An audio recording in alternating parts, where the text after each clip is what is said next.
This video is for the gardener with an adventurous mind, looking for something deeper, and also for some of my subscribers who have expressed interest in alchemy. If you come more from an esoteric background and do not have a gardening know-how or botanical knowledge, what I'm about to discuss may seem to fly above your head. However, I will present a transmutation process that could be of interest to the alchemist in you. But this video could also go against your understanding or beliefs, and that is fine. Gardening is, in my humble opinion, the safest way to practice alchemy. You do not have to be part of any organized structure or follow a specific path. Just learn by safely experimenting and see what comes out. Many unknown alchemists have prematurely transitioned to another plane, playing with fire, mercury, or radioactive elements. Not only is alchemy dangerous for the wannabe alchemist, it can also be dangerous for the surroundings of the alchemist. Some say that alchemy is the remnant of an ancient science that caused the destruction of the old world. Is there any truth to that? Well, do not expect this video to give you a definitive answer to this question, but it is interesting to note that there are many different traditions of alchemy across the current world. For example, within the Asian traditions of alchemy, the most influential alchemical traditions are possibly the Chinese, Persian, Indian, and Tibetan traditions. Western alchemy includes the Greco-Egyptian, Jewish, and Muslim traditions, among others. In Africa, the Americas, and Oceania, alchemy has been practiced for millennia in what Westerners commonly refer to shamanism. In fact, every human is an alchemist, often without knowing it, by virtue of a highly complex process that starts with breathing, drinking, and eating, in increasing order of importance.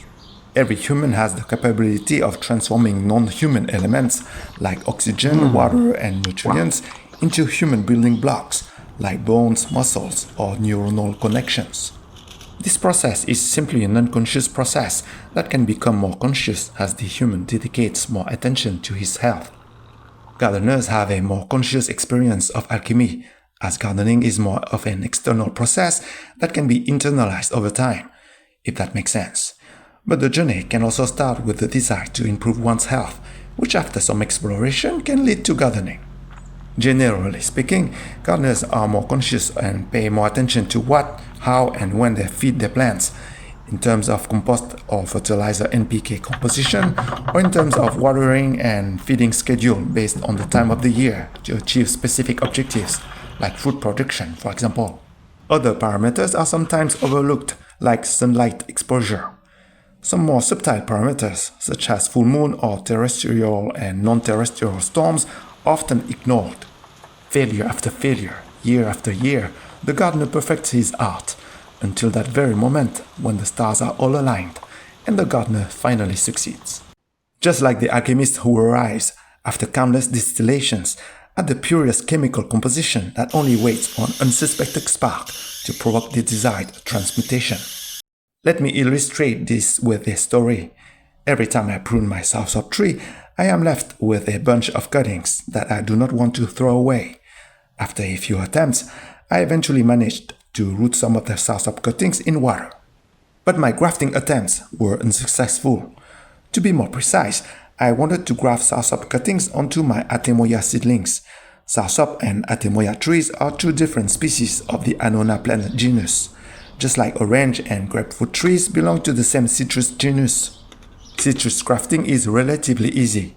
I have done some quite extreme citrus grafting on this channel. But grafting soursop on Atemoya has the lowest rate of success among Annona combinations, according to this 2009 study from Sri Lanka. And long-term viability of such combination seems to depend on the region and climate, according to some sources. Being located in Canada, I did not expect much from this experiment, and it eventually failed. At the time, I did not know about the study from Sri Lanka, and it was only after some time that I realized why I did not expect much from this experiment. I did not expect much from it because deep down I knew that grafting a soursop on an Atemoya was pointless to me in a temperate climate, as a successful graft would still result in a tropical plant.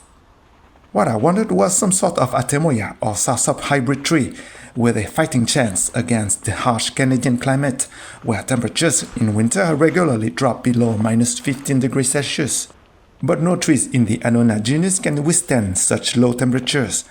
The only tree related to the Atemoya and the Sosop capable of surviving the Canadian winter is the pawpaw. However, while the Atemoya and the Sosop belong to the Annona genus, the pawpaw belongs to the Asimina genus. Although the Asimina genus and the Annona genus are part of the common Annonaceae family of plants, I knew then that grafting species from different genera had a very low chance of success, much lower than grafting species from the same genus. That was the main reason why I did not attempt to graft a pawpaw cutting onto an Atemoya seedling. The story should have ended there. Instead, because of an improbable and convoluted combination of circumstances, I eventually did what I truly intended to do. It all started with me planting my first grafted pawpaw cultivar at a prime location of the garden. It was a mango cultivar, which is known to be one of the fastest growing pawpaw cultivars. At the time, I was not sure pawpaws were capable of surviving the brutal Canadian winter. I was so happy that my mango cultivar survived its first winter that I could not resist the temptation to fertilize it after it broke out of dormancy. But this did more harm than good, and my mango cultivar died shortly after I used a chemical fertilizer on it. This unfortunate experience did not deter me from growing pawpaws, quite the contrary. Indeed, that same year I planted a few other pawpaw cultivars, including a Kesu chapel. The Kesu chapel is a fast-growing cultivar. It is often cited with the mango cultivar as the fastest-growing pawpaw cultivars developed to date. But strangely enough, my chapel pawpaw did not prove to be fast-growing, at least compared to the other pawpaw cultivars I planted. I think maybe this underperformance was due to the fact that I planted the chapel pawpaw behind a compost bin, which could have reduced its exposure to sunlight. My chapel pawpaw did, however, display a singular development, as it was the only pawpaw cultivar I planted that produced a significant crossing branch. It was just an eyesore at the beginning, but the branch eventually grew larger and started to rub against the other main branches. Still, I could not bring myself to prune it. In the meantime, the rootstock of my mango cultivar had come back to life, with 3 shoots from below the ground surface, and 2 of the shoots were rubbing against each other. Looking at the new shoots from my former mango pawpaw and the rock branch from my chapel pawpaw, something just clicked in my head. The shoots and the rock branch were the same size, and my pawpaw trees were screaming, "Graft us!" I did just that. I pruned the rogue chapel branch, cut one of the crossing shoots, and grafted the chapel sign onto the former mango rootstock. By doing so, I fixed the crossing branches issue, I turned the surviving pawpaw rootstock into a named cultivar, and I could now test the vigor of the chapel cultivar at a prime location of the garden. Let the bodies hit the floor, let the bodies hit the floor, let the bodies hit the floor, let the bodies hit the... Things seemed to fall into place so well. So when I eventually wondered what to do with the pawpaw sign I was left with after pruning the former mango rootstock, the answer was self-evident. I just needed to let my body hit the floor.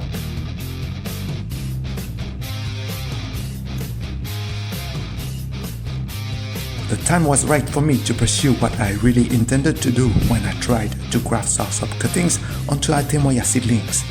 I was going to attempt to graft a pawpaw sign onto an Atemoya rootstock, 2 plants in the same family but from different genera. I could not really explain why, but for some reason I knew it was going to work. And it did work.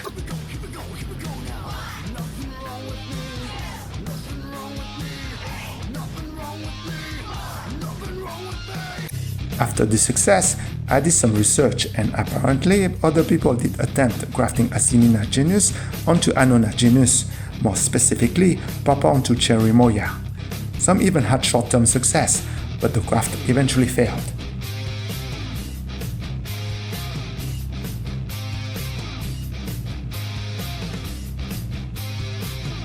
This outlines the distinction between long-term compatibility and short-term compatibility between different genera. Some botanists think that pawpaws were originally tropical fruit trees that slowly acclimated to colder temperatures of the northern regions through domestication by the American First Nations. Will it be too far-fetched to think that the shamans of these nations may have also played with the art of crafting, like the ancient Egyptian and Chinese civilizations.